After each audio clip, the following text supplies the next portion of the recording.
Time keeps on leaving and we keep on moving. When do we pass on our wisdom to the youth? My veteran story, lost arts discussions, fireside chats with a bourbon or two. It's time to hear the stories by our military veterans. Get yourself ready. It's the Lost Arts Podcast. The Lost Arts with Andrew Cox. Hello, my friends, and welcome back to the Lost Art Podcast. That podcast is giving a voice to our veterans. On today's episode, we're going to have another My Veteran Story. This is a part two with Army veteran Bill Stonebarger. But if you're enjoying these episodes, you're enjoying the podcast, and consider becoming a TLA patron. That's the Lost Arts patron. It's through the donations that we can, excuse me, I'm going to go back. It's through donations that we are able to continue recording the podcast and getting our veteran voices out for all to hear. Just go to the Lost Art website and click on the Become a Patron link at the top. If becoming a TLA patron doesn't work for you and you would rather give a one-time donation, then go to the Lost Art website and scroll down until you see the donations link. Any donation is appreciated.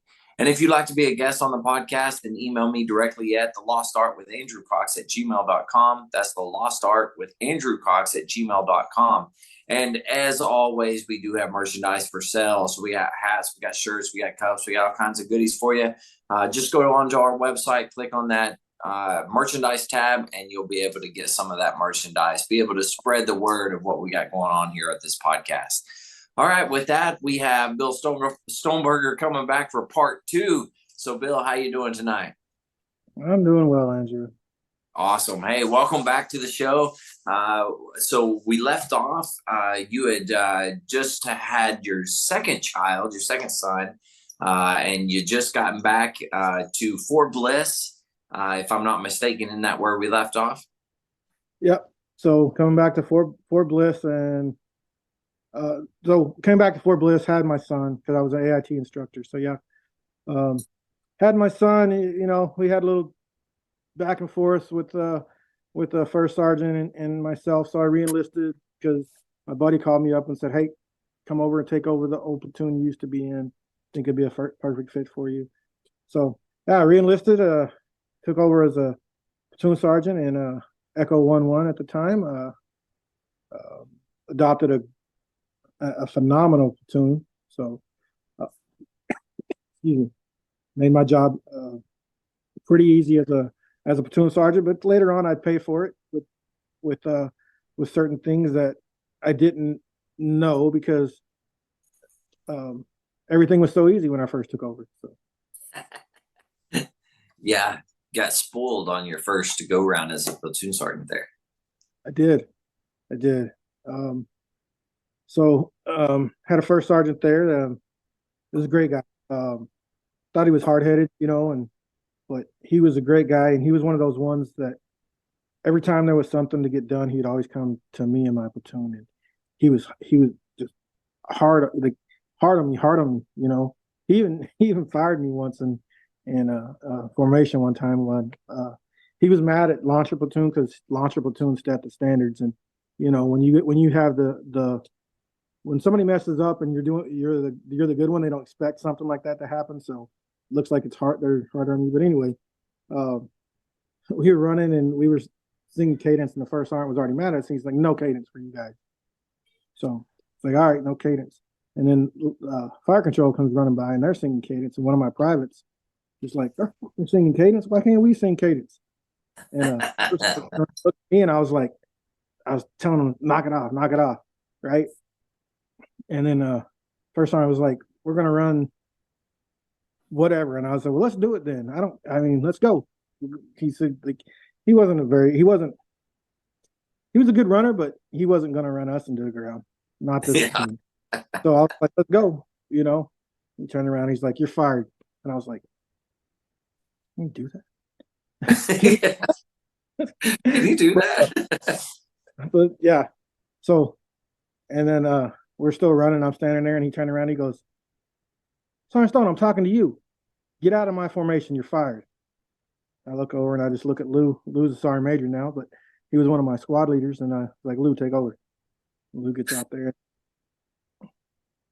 We run, whatever. I take off. I just fly by him, run to the end of the route, and come back and waiting in the first sergeant's office as soon as he gets back. And I was like, I had another platoon sergeant come in with me at the time. I was like, hey, man, you might want to come in here with me because I was like, what the hell, man? What did I do, first sergeant? What's going on?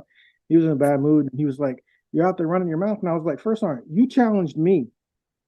And all I said was, let's go. And he's like, and then they started to sing, there people cussing and yelling and about singing cadence. And I was like, first sergeant, I was private. I told him to knock the shit off. And he looked at the other platoon sergeant. I can't remember his name, but he told him, he said, you can go ahead and leave. So he left, and I told him to pull up a chair. And I said, why are you always on me about something? Like, what's the deal? And he goes, because you're better than that. He's like, I've seen you. You're better than that. Like, it's like, but what do we do wrong? Like he's like, you're better than this. You're better than this. So every little thing we did wrong, he would be like, you're better than this. He gave me my job back right then too. So it was. Oh, that's good. So, it's kind of one of those. Yeah. You've proven yourself, and obviously the first sergeant sees something in you that he may not see in everybody else. So, and I can see that. Yeah. And I thought, I thought I was doing stuff, like I said, I thought he hated me. Like, why is he always hard on me? And then I've always had this thing, like, lazy people have the greatest ideas. They do. They do. So, like, when we'll be shorthanded and we have to break down after a field exercise or set up during a field exercise, I'd always get the NCO's input and stuff, but I'd always go to the laziest private and say, hey, if I got this, and this stuff to do, how would you do it? Lay it out and we do it, Yeah. I'll do it. Let's get it done. If it doesn't work, we'll switch up and do it my way. But yeah, and we'd always be the first one set up, first one tore down, always helping everybody else. And one of our field exercises, it was funny because just got through jumping. We jumped like 3 times in 24 hours, and that's ridiculous because you got to set up, tear down, set up, tear down, set up, tear down, and we're done. We're indexed. Got to bust all the sandbags down, roll up all the concertina wire, march order all your equipment, pack up all the tents and the cots and the bags, and break down all the bunkers, all this stuff. So again, lazy person had the good idea, fast idea, whatever. Got all that stuff done, and we're done. We're march ordered. We're in line, ready to roll. I call my platoon over. We're going to go help another platoon. And first sergeant's like, "What the fuck are you doing?" I said, "We're going to go over here and help." He said, "No, you're not." I was like, thinking I did something wrong again. He goes, "Take charge of your platoon and roll them back to the motor pool. Start recovery." Nice. But at this time, I still think I'm in trouble. Like, what the hell did I do? Right? Yeah. And I hear all the fire control yelling, "One team, one fight, one team, one fight." While all my guys after, kind of heads down, walking back to their trucks and stuff. But come to find out, first sergeant was pissed off at them because every time something needed to be done, they would slack off and launcher platoon would take over and get it done. Yeah. That was his way of rewarding us without saying, "Hey, you guys did a great job. Go home early." Mm-hmm. You got to be that tough guy. Yeah. Which, again, appreciated, but yeah, sometimes you got to be able to say, "Hey, you guys are doing a good job. Just take the time." Every now and again, you gotta show that more sensitive side, we'll say. No, you wasn't getting a sensitive side out of him. The most sensitive I've ever seen. That first sergeant was. We had a military ball coming up, and I could not find my red suspenders because red's, the air defense colors, and I could not find them. And I'm in the shop or the clothing and sales at the BX, and they didn't have any. And I'm like, I cannot find. And he's like, and this is after he already left. He was a sergeant major at the time now because he's done being a first sergeant. He's like Sergeant Stone, what are you looking for? was like, hey, Sergeant Major, I'm trying to find, I can't find no red suspenders for this ball that's coming up. And he gave me his set of red suspenders. I got some out in the truck. Wow. He got them. He gave them to me. I wore them for that, and then I gave them back afterwards. And then I found mine later on. Still. Yeah. Well, I mean, that shows, I would say that if he didn't have the respect for you, he probably wouldn't have offered them up to you. You know what I'm saying? Oh yeah, no, definitely, hands down. But at the time, during the time, no, that's not what I was thinking that it was, because like just out of nowhere, it's just Yeah. just that kind of person. Yeah. It's definitely, Did miss a definitely. little. I did miss a little bit about 9/11. If we Yeah. Go come back. ahead.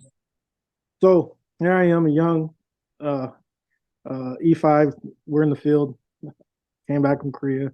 We're in the field exercise, and my platoon sergeant, he's going to college at the time. So during that time, you reenlist, you can go to college, and they're obligated to let you go to classes. So he would go to class and then come back out to the field. And we had like 3 other E5s that we didn't have any staff sergeants but the platoon sergeant at the time. We had some other E5s that outranked me, but he left me in charge on 9/11, and I was like, why? He goes, because all them 3 are going to do is fight, and who's in charge. So I picked the lowest ranking one. You're in charge, and I was like, okay.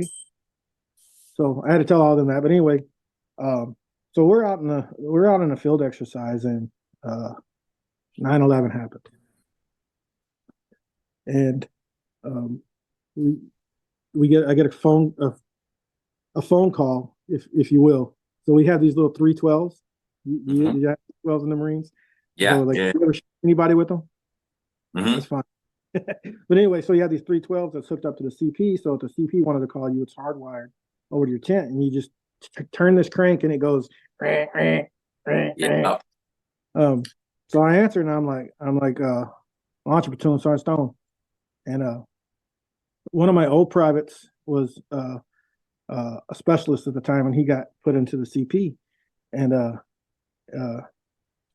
Christopher, and he's like, hey, 2 planes just crashed into the Twin Towers, and I was like, whatever, dude. Hung up the phone, right? It rang again, and I was like, look, Specialist Christopher, what? And he's like, no, the 2 planes crashed into the Twin Towers right now. And I was like, dude, shut, because he was a clown, you know what I mean? So Yeah. in my mind, I'm like, that ain't never gonna happen. I was like, hung up thing, it rang again. I was like, look, Chris, he's like, hey, this first sergeant, get to the tent now. So I was roger that first sergeant, I hung up, and then I took off over to the tent. And do you remember those old school like pocket TV radio things that Yeah. have like, so all the senior seniors of the company, so platoon sergeants, platoon leader, first sergeant, XO, battery commander, are all around this little thing looking at this little TV that's like coming in squiggly, and I'm like trying to look. I'm like, is this really happening? And so platoon sergeant comes back about, I don't know, like 8 hours later, because it was ridiculous for them to get on and off the installation. Everything was, locked up tight, checking vehicles, crawling into trucks, everything. But we had guard that night, and my platoon was the one on guard, so I went out and sat with the guard, with the people pulling guard. And we're just sitting there on this bunker out in the middle of White Sands, New Mexico, Donna Ana Range, in that area, and it's just not a plane, nothing in the sky. Looking up, and it's just clear. And then 2 fighter jets from somewhere just took off and came flying through, whatever. But it was just so like, holy crap. And we're stuck in the field. Like, all we have is that little TV to give us any information, like what's going on, this, that, and the other. And I remember coming back on the installation, which took us again forever to get on the installation, and watching that on TV. So, you know, like when everybody asked, where was you at? And I was like, I was in the middle of the desert in Yeah. Ghana and Mexico. Um, yeah. I just wanted to back up on that again. The thing that sticks out in my career, remembering that part. Yeah. I was in 29 Palms when that went down. We had just gotten back from, I'm not 100% certain, but I know we were on a trip and we had just gotten back, and we got back late that night. So we were sleeping the next morning, and I got a phone call from my sister-in-law, and she was like, "Hey, you know, there's a plane crashed into the Twin Towers or whatever." And I was like, "Yeah, whatever." I thought she was just messing with me. So I go back to sleep. Carlene gets up, she goes and checks it out, and sure enough, man, it happened. It was all surreal, absolutely insane. But like I thought she was just messing with me just to give me a hard time, but it was for real. Yeah, no, it was, but yeah. Anyway, we fast forward back up to, uh, yeah, the first sergeant there was, he was not one of those ones, you know, that put kid gloves on. If he had his way and his way only, but a great guy, great leader. Um, I wouldn't say he was a mentor of mine because I didn't use none of his tactics. I just, I've always had the ability to say what I meant and mean what I say. Yeah. Yeah, sometimes some of the best leaders you have are the ones that you don't get a lot of love from necessarily, but you look back on it and you're like, you know what, that guy was looking out for me, type of deal. Yeah, So, no, I've had quite a few of those that looked out for me. You know, my second tour in Korea too. mhm. Great. He just retired not too long ago, Sergeant Major as well. Um, Nice. he's he literally we fell. So I never fail when it comes to like launch or reload and stuff. Is I've always pride myself, and he threw a team of NCOs together, and so he was going to pass this reload, and I'm like, this isn't going to work, because like you get a bunch of NCOs together, we're just butting heads. But anyway, we ended up failing a reload for something or another. Oh yeah, it was a so we ungrounded a missile before we were supposed to unground it. They called it a safety or whatever, but in the manual at the time, it didn't say you couldn't do this. So he's like, oh, it's for the principles, and I was so mad at the time. I was like, where in the fucking book does it say you can fail me on principles? Like, where does it say that? And I remember Sergeant Matt grabbed me by the back of my LBV and picking me up, big dude, like, settle down, Stony. And I was so mad because I don't fail. I don't fail when it comes to drills. Like, that Yeah, was yeah. something I prided myself on, was, that was our job. And if one thing I'm gonna do right is my actual job. Yeah, no kidding, man. Uh, you take it personal, you know? I did. We got locked in sight, but you know what? It was just us NCOs, and hey, we went with it. Came back Yeah. out. Came back out 3 days later, and we got a perfect score. But anyway, I just kept saying, like, our key word was principles. Every time somebody would do something, principles, instead of yelling like torque, because we got to torque these. Yeah, we'd yell principles, but yeah. That's funny.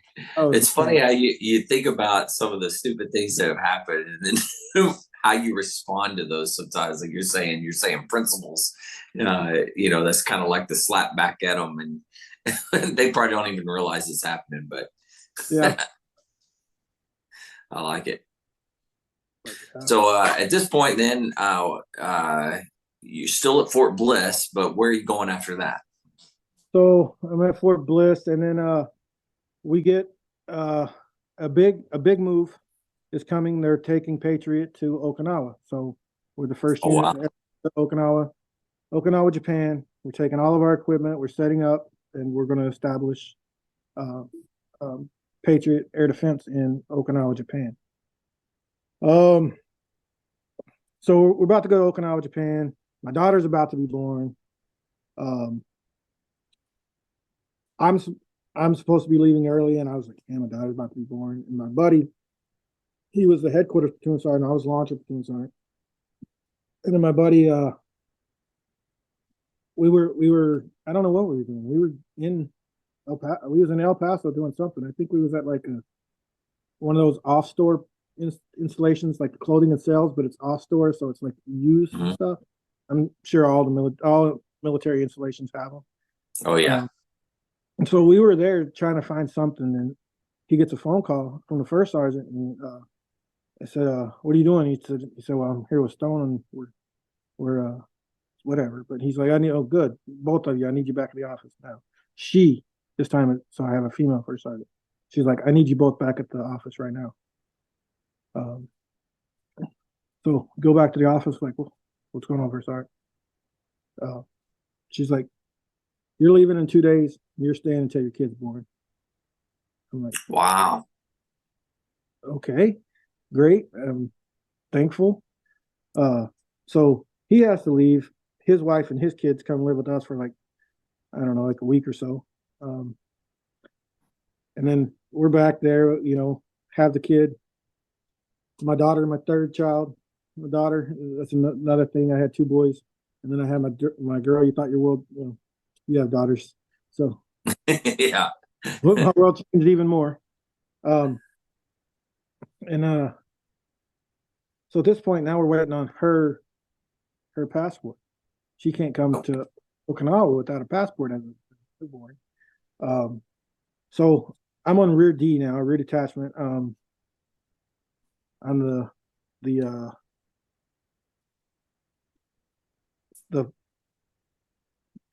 the first sergeant, I guess, and one of the first sergeants was the rear detachment. I got you. Yeah. So we're in charge of clearing all the barracks, like all the furniture. We got to turn them into, I don't know, what is it, DPW? Something like that. Yeah. Turn these things in, all these safes that were left in the arms rooms, all this stuff, the property stuff. We had to clear all these things, and we had to paint the barracks and all this other stuff. So I'm back. Yeah, I'm back. Everybody's already over there established. It's been 3 months, so now I'm an NCO. I have to get rated for this. So got a retiring first sergeant that he does my rating, all this stuff. Has the brigade commander sign off on it as my senior rater, just because I had to have one. And then I get a call from the 1-1 that I need to be over there by January 1st, or they're going to send me somewhere else. I just sold my house. Everything I own is packed up somewhere on a boat going to Okinawa. Oh my God. Yes, we have literally nothing but the cars that we're driving and the clothes because all this stuff happened, and we're like, everything else left because now my wife and my kids are coming with me. But I was like, well, I'm waiting on my daughter's passport, and I was like, January 1st, you're not here. You're getting assigned to another duty station. And I was like, what are we going to do? So I talked to the wife, and the wife's like, we got to go to Okinawa. Like, everything, like, we want to go there. All our stuff's there, everything. And I was like, well, how long do you think it's going to take? Get this passport. We've been waiting on it. Daughter was born October 15th. So here we are, December 20 something. I don't know. I know we flew there. We landed. We're in a hotel for Christmas. 2 days after New Year's, my wife's flying back because she's got the passport. Wow. So, yeah. So we had to leave Mashea, my youngest, with my mom in Vian at the time. So left her there for like 3 or 4 weeks, which was the hardest thing for my wife at the time. Oh, I imagine. Yeah, man. And it was just tough for me because now I'm stuck in Okinawa, not a place to live yet. 2 kids, figuring out how to drive on the wrong side of the road, getting things established. And, if it wasn't for the wife, I would have never made it, but still. Yeah, so that was how. Now, what part of Okinawa were you at? Were you up by Kadena? Kadena Air Base is where I lived. Yep. Okay. You been there? I have been there. Yeah. Yeah. I I got to experience Okinawa. My third year in the Marine Corps. So I went unaccompanied for a year over there. Nowadays, though, it's a 2-year unaccompanied tour. And then if you go accompanied, it's 3 years. But so they've upped the ante a little bit for the Marines over there. So where were you at over there, though? Camp Foster. Camp Foster. That's what I was gonna. Yeah, Camp Foster. Yep. Yeah, it was a good experience. I had a great time over there. Getting to go to there was a I remember, of course, I'm in the band, so we got to go out in town to there was a jazz club that was there that a Japanese guy owned, and he loved Budweiser. Like that was his thing. And they couldn't get Budweiser, or they could, but it was very expensive, right? Because it was an import. But on base, it was not an import, so we could get the Budweiser fairly cheap, and we would take him Budweiser, and he would let us in for free and let us play and stuff while we were there. So that was pretty cool. And then my wife got to come out about midway through, and she spent a whole month out there, and we went all over the island and had a good time. We went up to the north part of the island. What is it? Man, there's a resort up there, military resort. I can't remember the name of it. But I can't remember the name of it either. yeah, it's beautiful though, absolutely beautiful. So we went up there and stayed a little bit. It was a great time, man. I loved Okinawa. That's one of the places where you can find the clear waters, Mm-hmm. snorkeling. We went That's snorkeling. That was so beautiful. Yeah, the island was amazing. I love the island. But yeah, it's a pretty cool experience. Getting to go to those kind of places. Of course, you can drive 62 miles in any direction and hit the 12 miles. 12 miles in two directions, 60 some miles in the other two directions. that's right. It is a fairly small island. You look at the United States in comparison. Just Texas alone is bigger than the island. Yeah, and yeah, for sure. Like I think Oklahoma is bigger than the island. Probably, yeah. You're right. Yeah. Yeah. So, but yeah, no, and the nightlife there was fun too because you go out and everything is neon. It's just amazing and like Yeah. I really enjoyed the whole experience that I had over there. It was a good time. It really was. And you were there for how long? 3 years? Yeah, 3 years. Wow. Yeah. Yeah. I was always jealous of the guys that got to spend a long time over there, but very interesting. Now, did you learn a lot about the culture and like the language and stuff like that while you were there? Not much. Some of the culture stuff, but the language, yeah, no, not much. I could, they, mushy when they answer the phone. That's right. Yeah, not too much. Not too much language and stuff. One of the big things I remember from Okinawa was the haircuts. You go in to get a haircut, and they give you the massage at the end of the haircut. Oh yeah, when they would pop their hands in the back. They take their hands and pop, pop, pop, pop, pop, pop on the back of your head or whatever. Yeah, and it made that soothing popping sound too. It's like, yeah, no, I remember that.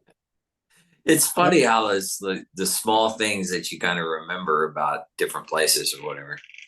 Yeah, I had a good time though. So what types of things in your MOS while you were there? Like what types of things did you do on the island? So again, was the first Patriot there. They're still, when I got there, we were still setting up. We're in the middle of what you would call the jungle that they just cut down and packed some dirt on the ground. Yeah.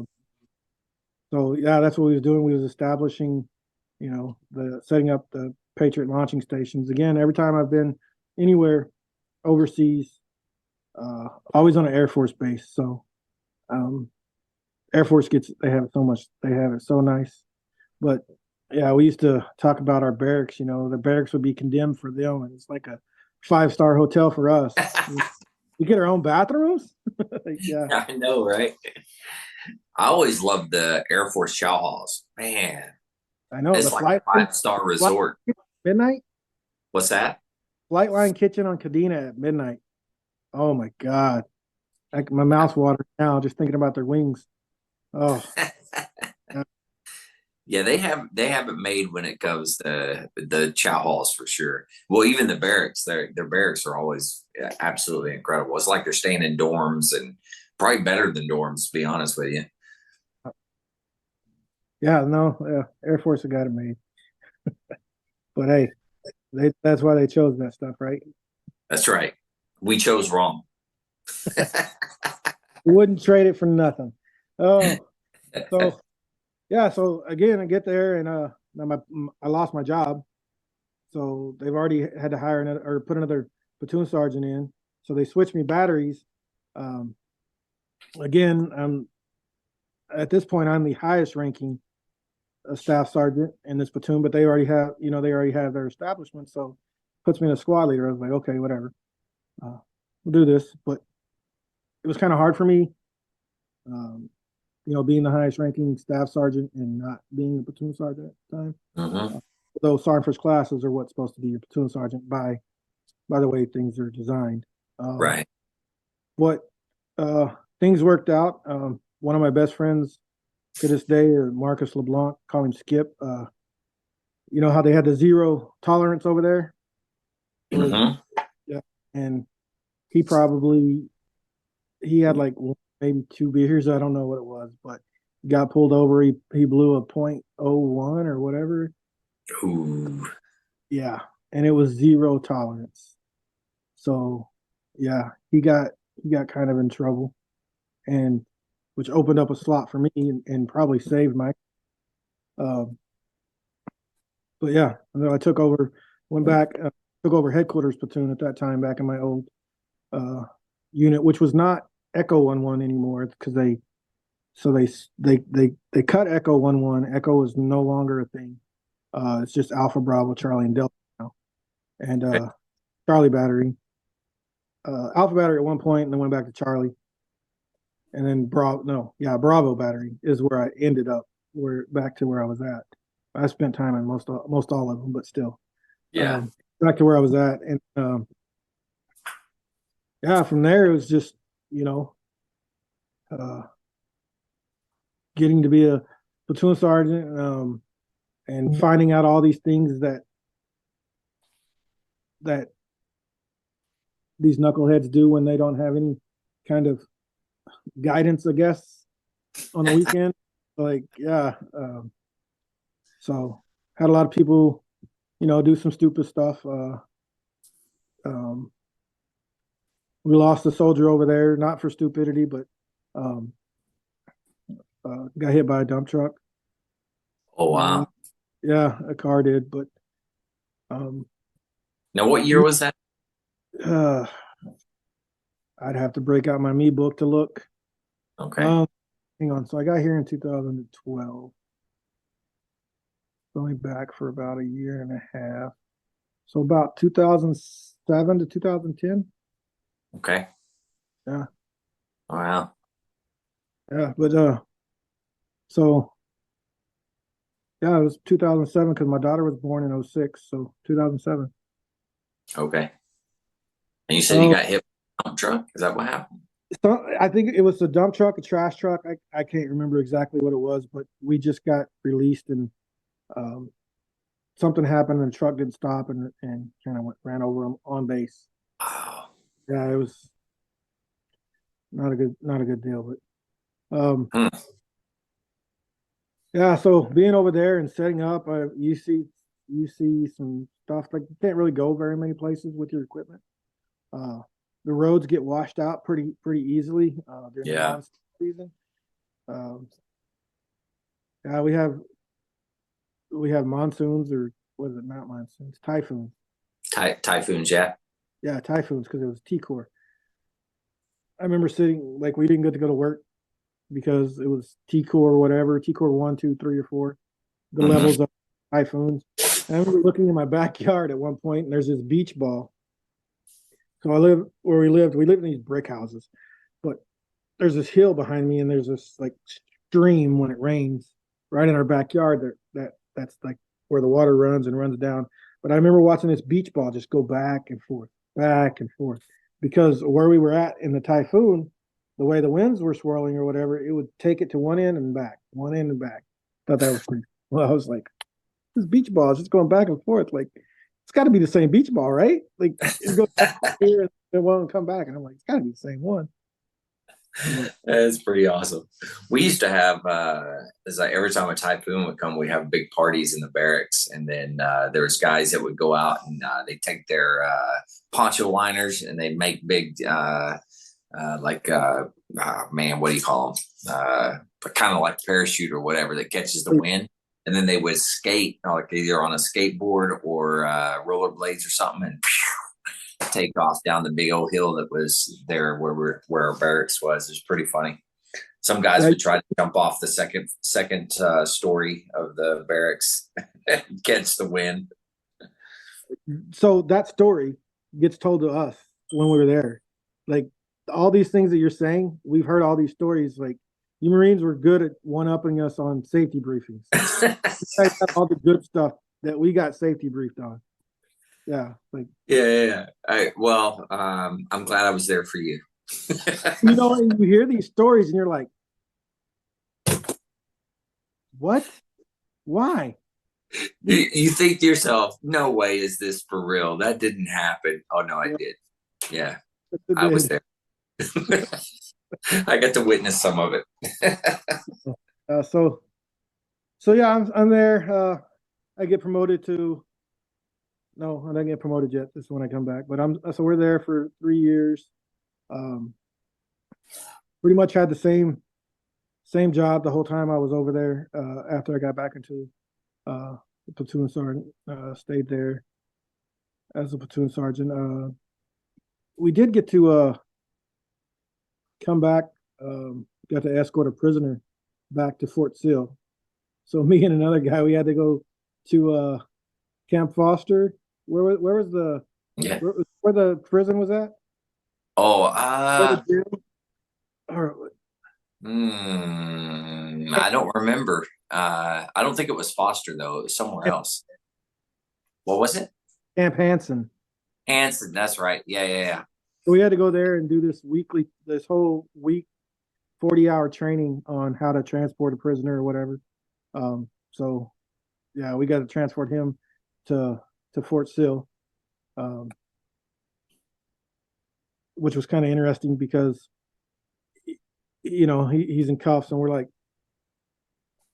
just two regular, you know, people, but that's just the way they did it. And so we're driving back, and it's my buddy Marcus LeBlanc that I was telling you about.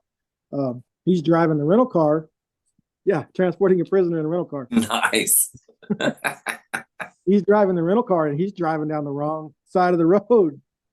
Oh, because you just come from Okinawa. Yes. We're driving down the wrong side of the road, and we're in Oklahoma, and lo and behold, there's a deer just sitting there, like in the middle of the street. And Louisiana, and he's like, "What is this? What is this?" I was like, "Dude, it's a deer." And you're on the wrong side of the street, man. He's like, "Oh crap, I am." So he goes across the median and gets back on the right thing, and you know, the guy in the back, like, I would like to live out my sentence, please. Yeah. We know a prisoner because he did some stupid stuff, but wasn't a bad guy. Yeah, well, it happens. Military rules are sometimes they're harder, you know, especially if you're in a foreign country. It's you know, your word is nothing. You know, at that point, it's tough.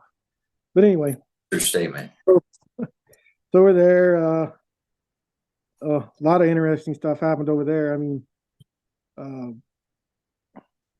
not military wise, but a lot of family stuff happened. A story. My middle son, Steven, he's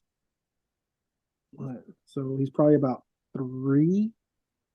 Yeah, daughter's about probably 1. He's 3, and he's outside. We have a trampoline. You've been to Kadena. You've seen the housing. They're all concrete, and they all have like a shed attached to them, but it's part of the house. Like it's made part of the house. And then they have the bricks with the holes in them, so any kid can climb up them. And then they have that big that long concrete overlay. So like when it's raining and soaking wet. And I'm sitting there, and I'm upstairs in the bedroom, and I'm laying down watching TV, and I hear dum, dum, dum, dum, dum, dum. Like what? Dum, dum, dum, dum, dum, dum, dum, dum. What's going on? So I open the window, and you know how they got the windows, they open outwards. So when you crank the thing, they open out like this, so you can't just raise the window.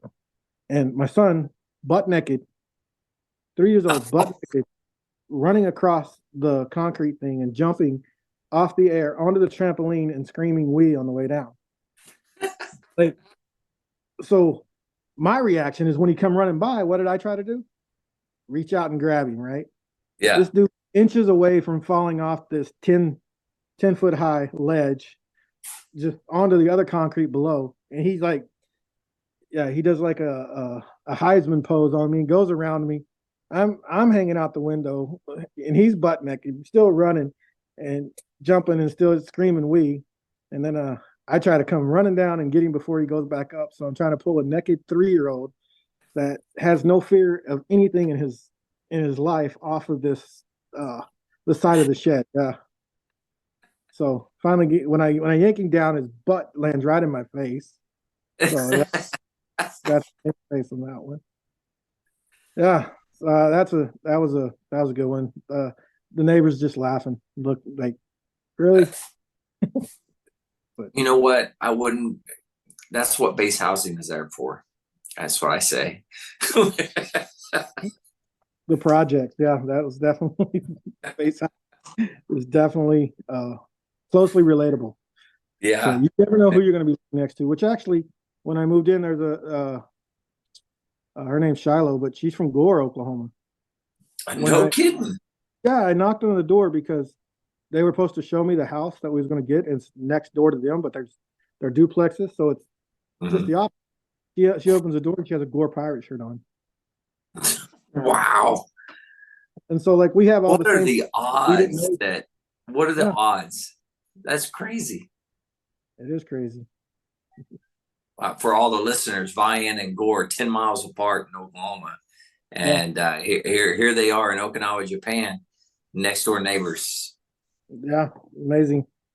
Yeah. So I've ran into quite a few people through my career that some of them's not even part of the military. You know, Randy Scarborough. Yeah. He lives up here. So funny story. What? Here I am, Minnesota, right? And my daughter's having like her first grade birthday party up here, whatever it is. And she invites all these people over, and here's Maya, and I'm looking at Maya, and like right at this. So I look over the screen. I mean, on the picture that I have hanging up, it's my daughter's first grade class, and I see her name, Maya Scarborough, and I was like, so I grab my phone, and I'm about to message Randy, and my messenger goes off, and he's like, "Is Michelle your daughter?" And I'm like, "Dude, I was about to ask you the same thing," because I looked at her and I was like, "Is Randy your dad?" And then I said, "I grew up with your Uncle Cubby," and she kind of looked at me and her eyes got big, like nobody calls him. You know what I mean? Nobody in the family calls him ever. But yeah, so I get to hang out with Randy now. I see him every now and then. Get to hang out with him. His daughter and my daughter were best friends in elementary. Wow. That's amazing how things work out. It was just like it was just funny because the message I was like, man, I was just about to ask you the exact same thing about your daughter. That's crazy. Great minds think alike, something like that. That's what I say. All right. So you did your 3 years Okinawa, and then where'd you go? 3 years Okinawa, went back. No, I went to Fort Hood. So Fort Hood was my last stateside military installation duty assignment, if you will. So I went back. I went to Fort Hood. While I was at Fort Hood, as soon as we got back, I got deployed again to Kuwait.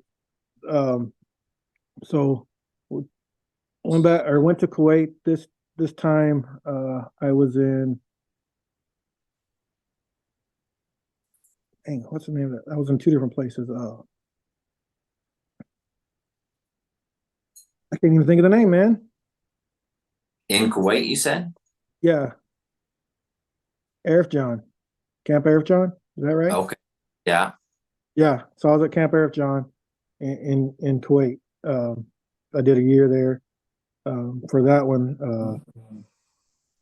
launcher platoon sergeant and took over headquarters platoon sergeant in a different company. Nothing really exciting happened then. A lot of great people, a lot of great leaders. Yeah. So, and that was a year deployment. So that's one of the big differences. The Army definitely deploys a lot longer than we do in the Marine side, for sure. But a year deployment, it's a long haul. Yeah, well, and here you go again. I got into it with another first sergeant. Maybe it's me. Maybe it's not the first sergeant. Maybe it's me. But yeah. So we had a first sergeant there. When I was on leave, I came back and he got relieved. I don't know what he got relieved for, but we had a new first sergeant. And basically, basically our last first sergeant, I was basically the one doing a lot of the stuff, like all on site, all the cadets. I mean, all the cadets, not the cadets, all the soldiers and other platoon sergeants always came to me, and for certain things. When I came back, it was even worse because this first sergeant didn't, you know, and he really didn't want two people in charge. So that's how I kind of put it. Um, anyway, and I got moved to. That's when I got moved to Eric John. I don't remember where we was at. We was living in these little connexes basically before that. I got to Eric John. I lived in this gigantic warehouse. Okay. Hey, but it's four walls and a cot, right? Bed. That's right. Can't complain about that. We've all done worse. But yeah, so got there. Like I said, nothing really exciting happened during that time, and came back to Fort Hood. As soon as we got back to Fort Hood, I remember that there was a couple of us that got called over to the sergeant major's office. As soon as we got back off our leave, when we got back, and he looked at Joe Berrigan, and he said, "You're going to Chicago." He looked at me and he goes, "You're going to Minnesota."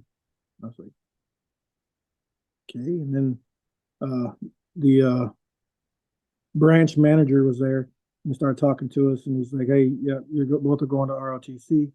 This is where you're going. This is where you're going." So yeah, went to ROTC. What college was it?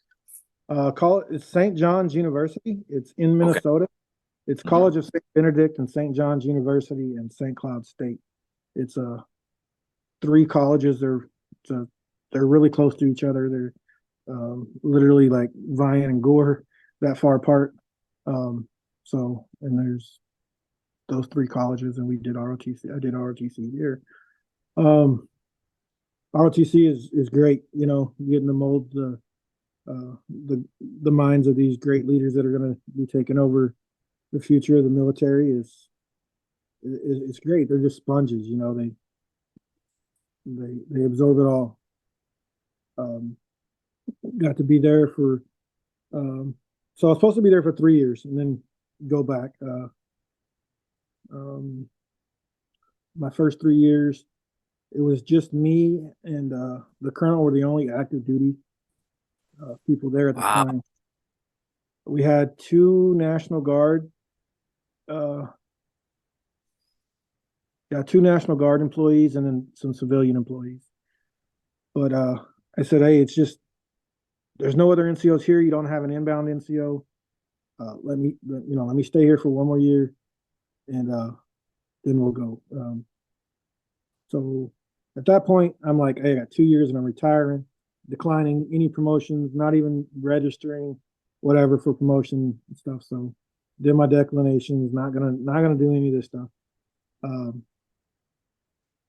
So the guy was telling me, he goes, you can do 1 year, but that's all you can do." And then the next year, I was like, "Hey, my son's a junior, so I get to do this senior stability, right?" Yeah. Like, he's like, "You can try it, but I don't think they're going to approve it." I put it in, they approved it. It was pretty much guaranteed to approve it. And they was like, "But you're not good. There's no way you're staying another year after that." On the date that I was eligible to drop my retirement packet, boom, dropped it, stabilized until I retired. So, yeah. But while I was there for those 6 years, a lot of stuff. We got to do a lot of traveling with doing Army Ranger Challenge, just teaching kids or these young leaders how to do tactical stuff, be physically fit. These kids broke me off, I'm telling you. Like, and I thought I used to be able to ruck, with the ruck on my back, but these kids, young, they're collegiate athletes. Like at this level, these guys are the same level as collegiate athletes. Like just insane the stuff that they've done. They went to baton death march. They won heavy, light, any individual thing you can. Army 10 miler, they won all those. Wow.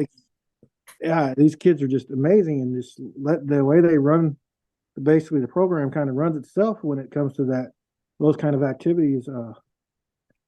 But yeah, I was fortunate enough to do that for 6 years, my last 6 years. That's awesome. Yeah, it really was. I get calls to this day, which is the most rewarding thing ever. When you get a call from, some of these people are majors now. Wow. They'll call you up and be like, "Hey, how's it going? Hey, I have this situation. What do you think?" And just that. I'll get Christmas cards out of the blue, or birthday card, or just any kind of card, thank you cards out of the blue. Yeah. But it's very rewarding in that fact when you get to see that stuff. And there's a lot of there's a big National Guard presence in Minnesota, so Mhm. a lot of the students choose to go National Guard, and I get to stay connected with some of them in person. Some of them work with me at the VA. Some of my students are there. It's kind of hard Yeah. for them sometimes. Every now and then they'll still say, "Hey, Sergeant Stone." It's just Stone now, or Bill, but nobody Yeah. calls me. No, my wife don't even call me Bill. She knows me by Stone. That my wife's same way. She just calls me Cox most of the time. So Yeah. it is what it is. Yeah. So and you just mentioned it, but you obviously retired from there, and then you went and worked for the VA. So how was that transition for you? And what has the VA from your standpoint? What do you see? Okay. Let me back up just a little bit. I gotta give myself some Okay, credit. yeah. Go Give ahead. myself credit. So while I was at college, teaching college, Hmm. so first I was a rocket scientist, if you will, and Okay. now I'm a college professor, if you will. Yeah, Bill Stonebarger, Vian, Oklahoma. One that wasn't even supposed to graduate, but no, that wasn't the credit. That was just the sidebar to when you see that's who I am. Like, wow. But no, I got my degree while I was there. I got it at Columbia in occupational safety and health. So for any of you guys out there that think you're too old to get a guys and gals, sorry, think you're too old to get a degree, you're not. Definitely not. Um, Especially those in the military. That GI Bill, all those things that you get, you earned it. It's yours. Use it. That's right, and it's free. Go So ahead, use it. Use the already heck paid. out of it. You already paid for it. Hey, all them blisters you left, all them scars, the gray hairs you got now, you paid for it. It's yours. Use it. That's right. And then they pay you more after that. You get like a basic housing allowance. That's right. Like for an E5 sergeant or something like that, right? Just still really dang Yeah. good. Yeah, absolutely. To go to school. Yeah. To go to So school and work on your. I got my degree in OSHA, occupational safety and health. Mhm. And then when I retired, I had like, I don't know, 4 months of leave built up, and so I got to use all of it at once. I basically retired in July, but I did 20 years to the day, I guess. And got a job as a consultant for construction safety and stuff. So I would just go to construction sites and tell everybody what they're doing wrong and take pictures and write up a report and stuff. But it was just a lot of driving. Didn't really like doing the driving stuff. I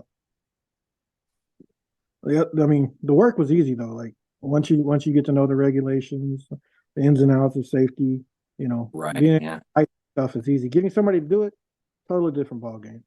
Again, but so from there, then there was a safety position opened up at the VA, and I applied for that. The VA, and now I'm the safety manager at the St. Cloud VA. Wow. Great. My wife works at the VA too, so we're both So, up here. and how long have you been with the VA now? I a little over 5 years now. Okay. Yeah, so I retired in 17, started working there in 18. I don't know. You're smarter than me. Do the math. 18, almost 6 years. Yeah, Nice. this coming December will be 6 years. Wow. And as you spent time there and everything, and what are some of the things that you see from the VA that are positive? Because this is a big veteran type of aspect, what I've got going on with this podcast. So what do you see from the VA that you could relay to the veterans and say, hey, this is positive things that are happening with the VA? There's so many programs, so many different different things. Andrew, you mentioned the phone number, all these things that are out there that, use them. Anybody out there that's suffering from any kind of ailment and you have these benefits, definitely use them. I know there's a lot of things out there. Some people don't like the VA. I think the VA personally is great. Everybody I work with actually cares. And you see it. You see it in the environment when you walk in, telling you good morning. Hey, can I help you go somewhere? Hey, can I take you to your appointment? And we're not a small campus, so you may be 20, 30 minutes late getting to your workstation because you're helping someone out. But that's who we are here. I can't say all VAs are the same. I know our VA. I generally think everybody does what's best. These people are not just there because they have a job. We have tons of volunteers that are doing this stuff. There's so many people that recommend our VA for certain treatments. It's amazing. So And yeah, so that's the go VA ahead. here in Minnesota, correct? Say again. That's in Minnesota, correct? Yes, St. Cloud, Minnesota. It's a great place, great atmosphere to work. Truly people that care about what they do, and they care for the veterans that gave them the rights to do what they're doing. Yeah, very good. And I would say over the years, yeah, the VA has gotten a bad rap on some things, but I think they've overcome a lot of that and are definitely moving in the right direction. I mean, you look at like we were talking about earlier, suicide prevention and things like that, and what they put together, and really trying to hone in on what is best for the veteran and how can we help them. I think they've gone above and beyond. At least from where it has been in the past, for sure. But I think they're doing great things now. Absolutely, and the message is out there. There's numbers to call. There's emails, text, all kinds of stuff. Call me. You want somebody to talk to? Like I said, I can't put myself in your situation, but I'm here to listen, man. Yeah, If that's me. Absolutely, give me a call. Yeah, that's awesome, man. Well, hey, we're kind of getting close to our hour mark here. I don't know. We may have gone over. I'm not 100% certain. But what would you have to say to all the veterans out there as you look over your career? You've talked about a lot of stuff. What advice would you have for the veteran community? And then again, what advice would you have for that active duty component as they're moving through their careers? So we'll start with the active duty component. Everybody, right now, there's somebody that's struggling with the decision. Hey, am I making the right decision? Am I doing the right thing? You know what? Whatever you do, however you do it, it's yours. Own it. Take pride and ownership in what you do, and it's going to work out. Whether it's a military or civilian career, go with what you're going to do. People always look back and say, "Man, that was a mistake. I should have done this. I should have done that." Well, if you would have done that, you don't know where you'd have been. Right now, you're standing on your own 2 feet and you're talking. So whatever you did was right to get you where you're at today. So for all these young soldiers out there that are thinking that I can't do this, I can't do this, can't do that. Yeah, you can. I did it. Trust me. I came from backwoods nowhere. It wasn't going to be anybody. Wasn't going to amount to nothing. Put my nose down, grinded it, got married. You got to get you a good partner that believes in you, that has your back all the time. And that it was big for me. For those veterans, hey, we're 2 veterans right here, man. We love you. Keep doing what you're doing out there, giving us a good name. Yeah, I like it, man. Yeah, 100% right. I agree with that wholeheartedly. Hey, man, thanks for coming on and sharing your story. It's been absolutely wonderful hearing about it. I know we had some of the same background. Comes back to that four-way stop sign there in Bryan, Oklahoma. So I think we've come a long way since then. But we always have those roots, and we can always go back to it. But I do appreciate you coming on, man. And I thank you for your service and everything that you did. Same to you. I appreciate it. Thanks you for giving me the opportunity to say that. I think our little country swing came out a little bit. I know probably did. Came out a little bit just talking to each other. I'm sure it did. It always gets. Appreciate it. Yeah, man, no problem. Hey, to all the listeners out there, thank you for tuning in. Thanks for listening to this story. It's been an absolutely fun time for me. But if you're struggling out there and you're thinking of hurting yourself or anything like that, please reach out for help. The VA has some absolutely wonderful things happen, and you can always dial 988, press option 1. Again, that's 988, press option 1. That'll be able to get you in contact with somebody that's going to be able to help you out. If you don't feel like actually making a phone call and you'd rather text, you can always text 838-255. Again, that's 838-255. They'll be able to put you in contact with somebody that's going to be able to help you out. And if you want to don't want to do that, you'd rather chat online, something of that nature, you can always go to veteranscrisisline.net. They have that chat icon. All you got to do is click on it, and then you can go in there. They'll be able to help you out just like all the others. It's all anonymous. You tell them what you want to tell them. And they are there to help you. The VA does care about what's going on. I know I care about you. I know Bill cares about you. Everybody out there cares about you. And one veteran's life lost is one too many. So please reach out for help. With that, Bill, once again, thanks for coming on. I truly appreciate it. And to all the listeners out there, thanks for tuning in. Stay motivated. Change your socks.